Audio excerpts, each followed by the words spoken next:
Sorry, I was muted. Good afternoon and welcome to 3 o'clock with SOC. My name is Maria. I'm a youth coordinator at SOC and I will be your host for today.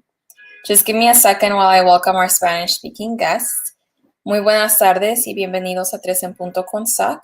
Mi nombre es María, soy la coordinadora del grupo de jóvenes con SOC. Hoy nuestro programa es en inglés, pero ofrecemos traducciones al español. Para escuchar la traducción, puede llamar al número que aparece en la pantalla, que es 646-749-3122, y la contraseña es 779-328-221. I'd like to share a disclaimer that the views and opinions shared today do not necessarily reflect those of SOC. And remind you all that you can access all of our past episodes on the SOC Facebook page.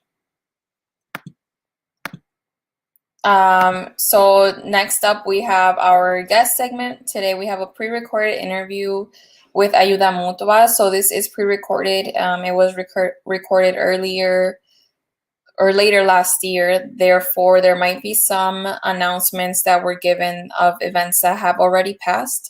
So just remember that. But other than that, most of the information should still be accurate. Please also check out our comment section where you will find more information on our guest, which is Ayuda Mutua.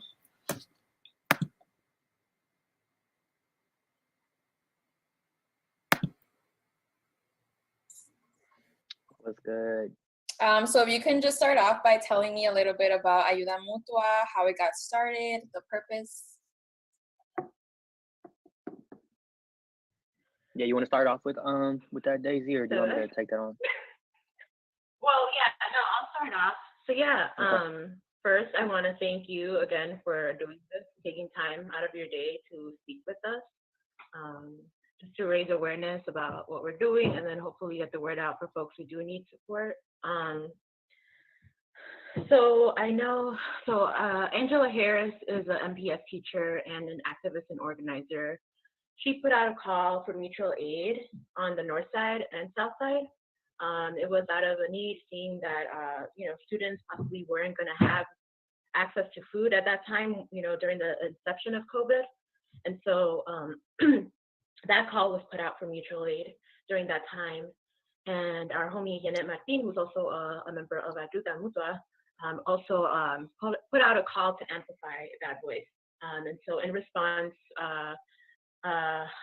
Yanet, myself, CK, Eric, Yanet, and Jeanette Arellano, Gabby, and of course Sebas and Alita, we formed what is called now Ayuda Mutua MKE. And it started out as a translating documents and resources for Spanish-speaking siblings. And then it slowly evolved into providing food and hygiene products, along with collecting and distributing food donations, and resources for families in the Milwaukee area. Want to add anything, Sebas? No, you covered that perfectly. I just want to add too, just in terms of the makeup of Ayuda, it's a very amazing group of human beings, but a lot of experience as well. Besides having good hearts, we have educators, we have environmental activists, we have community organizers, cultural workers, herbalists, artists within this collective. So it really brings we kind of feed off of a lot of each other's energy and are able to channel that through this Ayuda Mutua MKE work. And so especially targeting obviously Spanish speaking communities in the 53215 and 53204 area codes, which we already know are communities that are vulnerable. And a lot of our families too, being, maybe not having documentation or not having access to transportation to pull up to the pantry, right? So we also do like delivery drive drop-offs as well, or we coordinate with volunteers and stuff. And so we really, the model that we have, the mutual aid model, right, is like taking care of our own, divesting from oppressive systems that don't take care of us, and investing in ourselves, in our community, and in people. And also realizing that the community will dictate and drive our work, right? We're not here saying this is what you need, this is what resources you should be aware of. A lot of our work, it's always driven by the community, right? Whether it be a call for housing resources and employment resources. So trying to like work as a bridge between our community and what we know what the possibilities are. Okay. I know Daisy mentioned a little bit of the staff involved. Can you tell me more specifically, like your guys' roles in Ayuda Mutua? Yeah, for sure. So we this question is like funny because anytime people wants to talk to us or anybody in the group, it's like, well, what's your title or what's your position? And it's like, for us, it's a very horizontal kind of approach. And it's a very leaderless kind of like it's a collective framework. So none of us are managers, supervisor, director, all those kind of colonial, words. We don't really use that inside the space. We are all leaders. Our capacities change at times, so we take turns leading, we take turns organizing, we take turns doing back end stuff, which entails a lot of graphic design, right? Like Yana Martinez is crazy with the graphic design. She's able to provide us with a lot of graphics and things like that. We got homies doing that reply to emails and messages that we get, which is every day. We have people who coordinate volunteer delivery drivers and people who are volunteers in the pantry. We have people who are in the pantry organizing and distributing. So it's really no titles. It's just like I said, we're just homies who are concerned and plugged into our communities. And so no member is more important than the other, and this perfectly aligns with our values and mission. Okay. I like that. I like that a lot. What are your guys' hours of operation and your location then? I could answer that.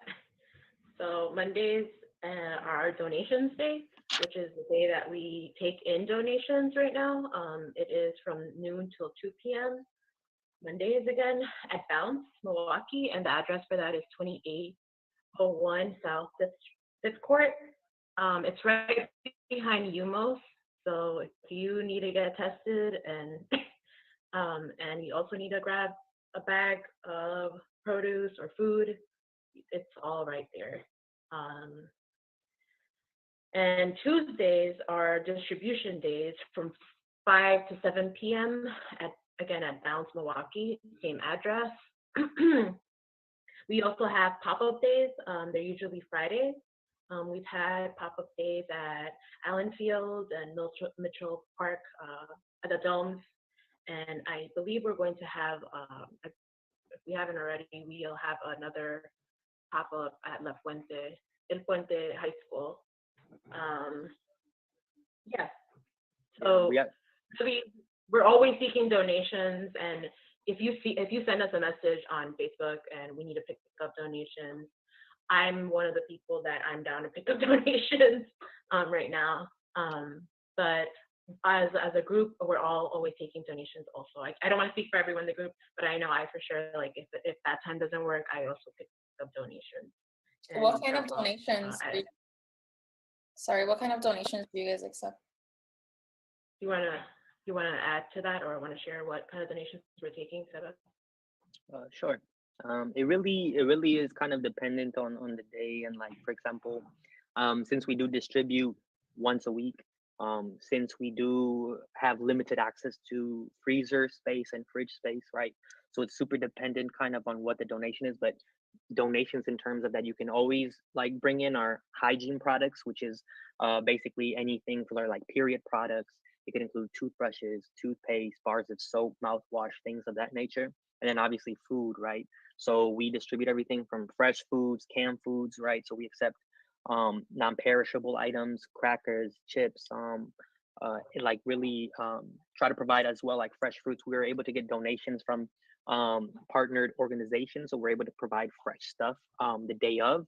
So that's really beautiful. So when we're able to supplement that with beans and rice and things that kind of have a longer shelf life, it accommodates perfectly with the care packages that we make. But yeah, tomatoes, potatoes, de lo que sea, de todo. Aceptamos muchas cosas. Y si no están seguros, if y'all aren't sure, just hit us up and ask, So we're always down if we're able to and make it work. We're always more than willing to accept donations. Exactly. Yeah. I also want to add to that. We also obviously take hygiene products, like diapers. There's a big need for diapers. We work with Milwaukee Diaper Mission, and so obviously, diapers are expensive, and just having children is expensive. So So we're always taking that. We're taking diapers, other hygiene products like feminine hygiene products. Oh, feminine hygiene products, cleaning products, right? Anything you would use at home to disinfect, right? Because of COVID, and also like I already shared like paper towels, toilet paper, anything that one would need at home, like home products, right? Cleaning products, and then again hygiene products like toothpaste, toothbrushes, deodorants, all that good stuff. We take all of that as well on Mondays, noon to 2 p.m. Okay. And then besides donations, are there any other ways that people or residents can volunteer or help out? Yes, most definitely. People can get involved by volunteering, obviously, at the pantry or at the mutual aid site itself. You can volunteer to be a delivery driver, which we provide you with the protocol. We provide you with the addresses where you need to drop off. You pull up to the space, we load up your car. It's very minimal work in terms of like the preparation for it. You pull up, take the care packages, and drop them off. And so we provide you with all the information for that. And so those are our main two kind of calls for action. So sometimes we have pop-ups, like we just had one yesterday at Allen Field, right, where members of Ayuda were able to be there, but like I said, capacities change, right? So we have a pop-up tomorrow, for example, where we are putting out a call for volunteers, right, to be there, just to facilitate a little bit and help out with the flow of the line and things like that. But those would be the two main ways. And the best way to get plugged in there would be to go to our Facebook or Instagram page, or you could email us at Ayuda Mutua, MKE, @gmail.com. And any questions or concerns or ideas or thoughts or anything like that or connections, you could always hit us up through there and just try to get plugged in, as well as finding our not our Cash App. We should get on Cash App though. But our Venmo and PayPal as well can be found on our Facebook pages, or you could just hit us up again. And we're always accepting monetary donations to try to just keep up with the demand that our hoods need in terms of food security.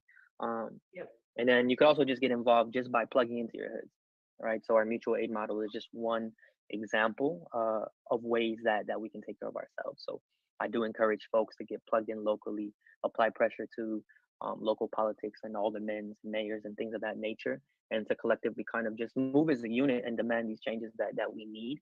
And so that's just like another way of showing up for each other to events or to different types of things of that nature, to just build that community and that trust. Exactly. I also do want to add, one of the things that we did do and was also provide some support, monetary support to our undocumented siblings, because as many of our residents probably already know, especially on the South Side, they didn't receive the stimulus check that if you were a citizen, you were to receive, right? And so, of course, none of our immigrant community received any of those checks. And so we did have a fund, a docu-fund, and we distributed those funds back then, right? And so just a reminder to highlight, just to add to what Seba said, right? Like there's these systems that have been set up that are already not set up to take care of us, right? Especially our most vulnerable populations, our Black and Brown, undocumented families. So just to keep that in mind, right? Why also mutual aid is so important, not just with food, but like with other things, right? We need healthcare. We need other things to be able to function. Just basic access to healthcare, housing, just like the basics, right? I think so. I just wanted to add to that. Yeah, real quick too, before we wrap up here, I do want to put a plug in for Dia de los Muertos celebración that's going to be going on, that we're hosting. So obviously hemos estado trabajando duro, ¿verdad? Desde el inicio de la pandemia, and so we want to kind of take a pause and time to also reflect and just give thanks to our ancestors, give thanks to those who have kind of led us to where we are now, and also celebrate people who have passed that, when those wounds are still fresh, and just celebrate life and death with community, and give a time to just collectively pause and be together. So on November 1st, between the hours of 3 to 7. It's a Sunday, November 1st. We're going to be hosting a Amor Eterno celebración de Dia de los Muertos.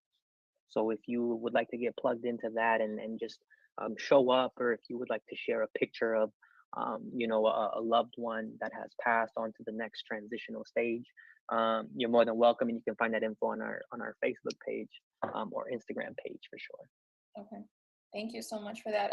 Lastly, just to conclude, how can we get in contact with you? I know you mentioned your Gmail, but what is your Facebook and your Instagram? Ayuda Mutua, MKE. Okay. For both, so it'd be AYUDA, which means help in Spanish. Mutua, which means mutual, would be MUTUA, and then MKE. So Ayuda Mutua, MKE. If you look that up on Facebook or Instagram, you should be able to find it.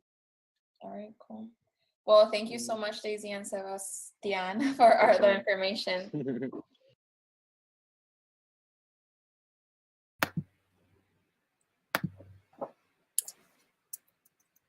Coincidentally, I realized I was wearing the same shirt that day that I interviewed Ayuda Mutua. But anyway, thank you to Ayuda Mutua. As I said before, you can find more information about them on our comments. And we have the links to their Facebook page where you can find more information on events that are currently going on with them as well. So next up, we'll have our coronavirus update with Dr. Arana Mitz.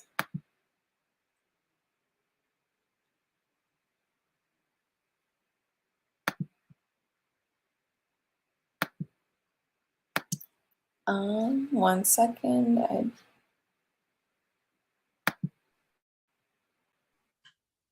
Hello, my name is Marlene Zaran. I am the Public Health Coordinator here at the Southside Organizing Center. And today is right now it's the COVID-19 segment. And I'm going to just quickly let everyone know some current updates that have just happened.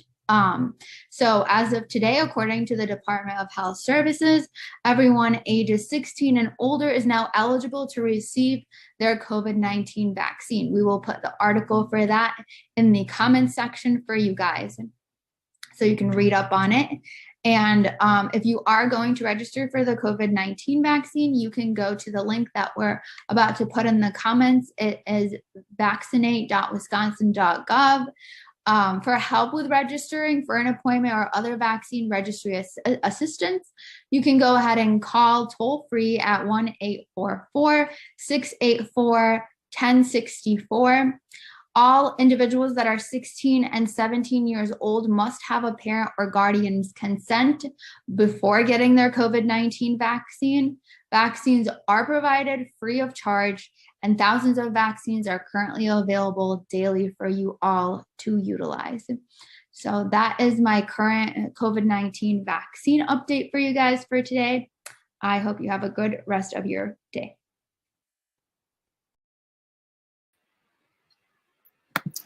Thank you, Marlene, for that update. And then just a reminder for community resource, I'd like to point out that SOC is celebrating their 1-year anniversary. So the SOC Live Forum is this Friday, April 9th at 3 p.m. We have been streaming the SOC Live Forum since the beginning of the pandemic to bring you daily updates on COVID-19, voting information, and much more. So we'd like for you guys to join us for the forum this Friday, April 9th at 3 o'clock. And then you can find more information on the comment section shortly. So those that participate in the forum will receive a mental health basket that will include a mask, sanitizer, Vicks, essential oils, and a voucher for Core Centro's wellness activities. So please register for the event in the link that you will find in the comment section. So then just a couple reminders. It's almost time to say goodbye, but before I go, I'd like to remind you of what's coming up for the rest of the week at 3 o'clock with SOC. So tomorrow's Wednesday is our Spanish Day with Elsa Diaz from Alas. And then Thursday, we have the COVID-19 Day with updates from the Department of Health Services. And then Friday is the SOC 1-year anniversary event. So thank you all so much for joining us today, and then I will conclude our forum with our survey promo video.